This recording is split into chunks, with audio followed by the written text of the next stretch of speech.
সুস্থ থাকতে চাইলে, ডিপ্রেশন মুক্ত থাকতে চাইলে আপনাকে কি করতে হবে নাকি? তো এটা একটা সহজ সমাধান আপনাদেরকে দিয়ে দেই। দেখেন, আমাদের মধ্যে এখন 100-র মধ্যে 85%, মানে 85% লোকেই সোশ্যাল মিডিয়াতে আসক্ত। আর সোশ্যাল মিডিয়া এরকম একটা প্ল্যাটফর্ম যেটা শুধু আপনাকে মানে ক্ষণিকের জন্য সান্ত্বনা দিবে, কিন্তু দীর্ঘ সময়ের জন্য আপনাকে অশান্তিতে পালাবে। এই টিকটক, ফেসবুক এগুলা চালালে কিন্তু নিজের মাথার ভিতরে একটা এফেক্ট পড়ে, প্রভাব পড়ে, যেটার মধ্যে আপনি অসুস্থ ফিল করবেন।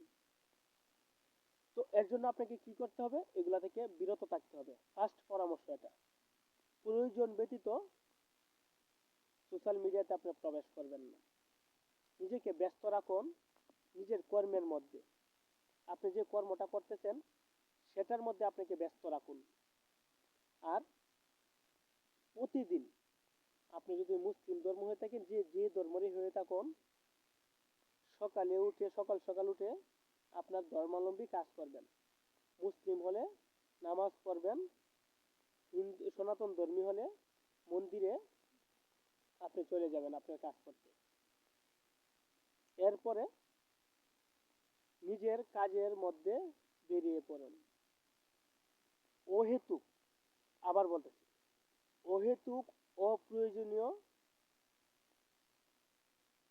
লোকদের সাথে সময় কাটাবেন না।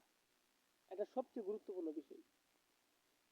যে লোক আপনাকে খারাপ চিন্তা ভাবনা করার পরামর্শ দিবে, খারাপ কাজ করার পরামর্শ দিবে, তার কাছ থেকে আপনি অন্তত 20 থেকে 30 হাত দূরে থাকুন।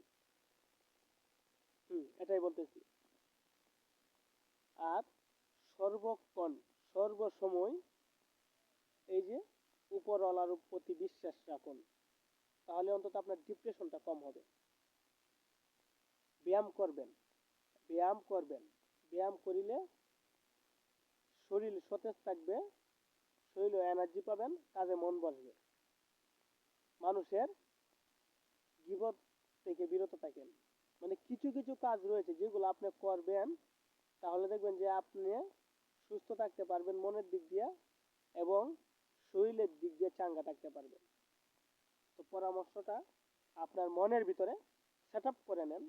দিন শেষে আপনি একজন বিজয়ী লোক হবেন, এটা আমি ইনশাল্লাহ গ্যারেন্টি দিয়ে বলতে পারলাম। আল্লাহ হাফেজ।